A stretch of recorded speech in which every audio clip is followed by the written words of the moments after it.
The Permanence Code is not a retcon. In fact, it's been there since almost the beginning. Since Tron Legacy, the Permanence Code has always been a thing. And I bet you're going to respond to me saying, what the heck are you talking about? There's no way that's possible. Look at this image right here. Joseph Kosinski himself, the director of Tron Legacy, talks about what some of the script for Tron Ascension had. And we know that Tron Ares is made from most of the same bones as Ascension, but cuts out like the parts like Sam and Korra's storyline and the Earth and Grid actually merging in the movie, which has been saved for later and a whole bunch of other stuff. I'll probably get to that in another video.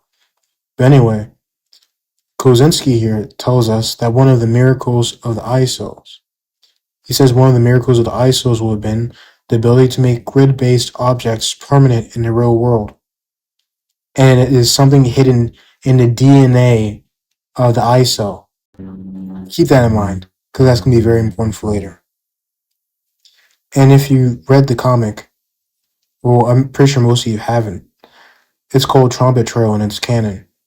And the first ISO, Ophelia, emerged from the Sea of Simulation in 1983. And shortly after she emerged, many of her kind, the ISOs, emerged and became plentiful in the grid by 1984, which is 5 years before Clue betrayed Flynn and Tron.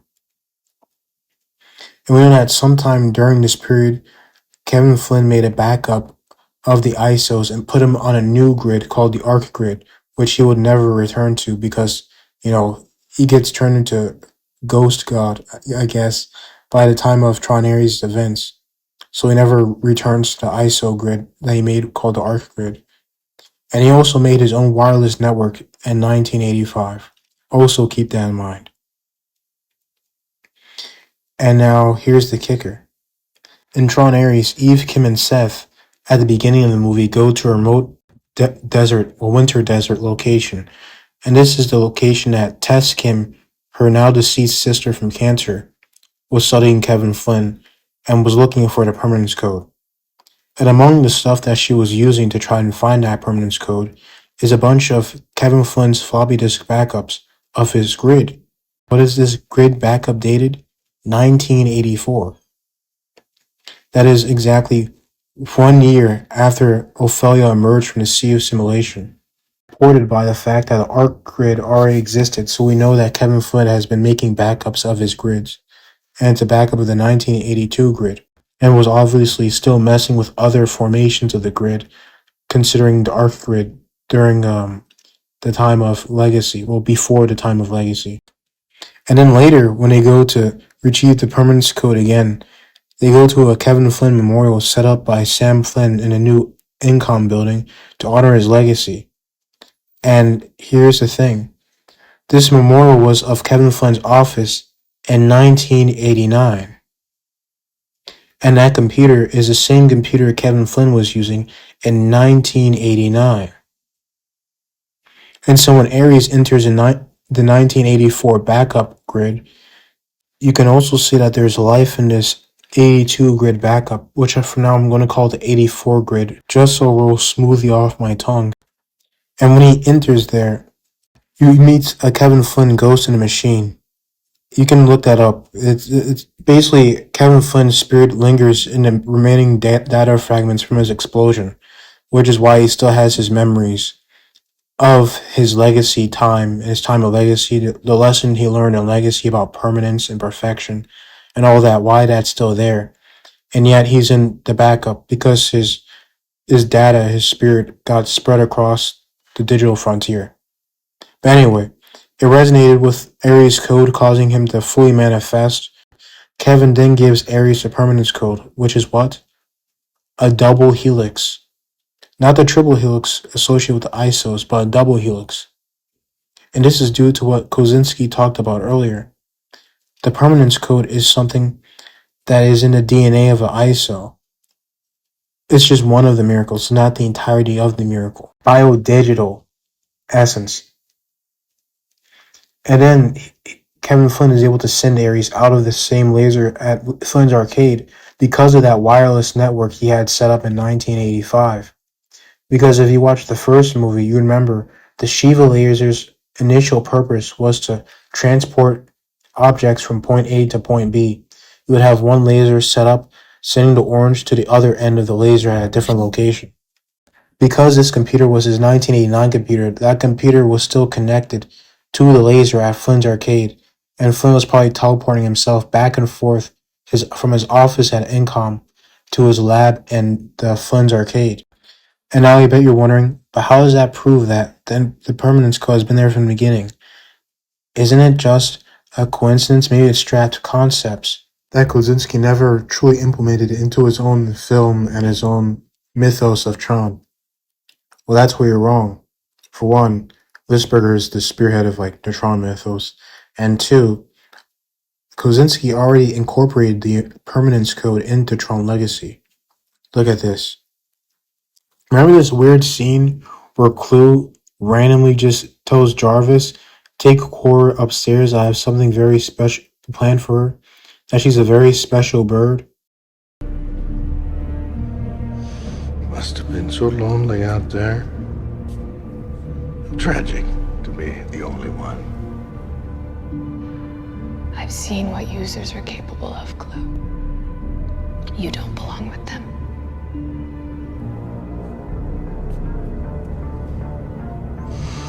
I have something very special in mind for you. Take her upstairs and find them.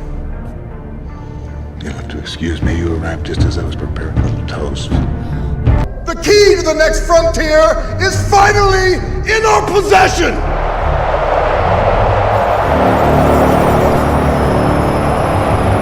Your disc. And unlike our selfish creator, who reserved the privilege of our world only for himself, I will make their world open and available to all of us. Yes! To all of us!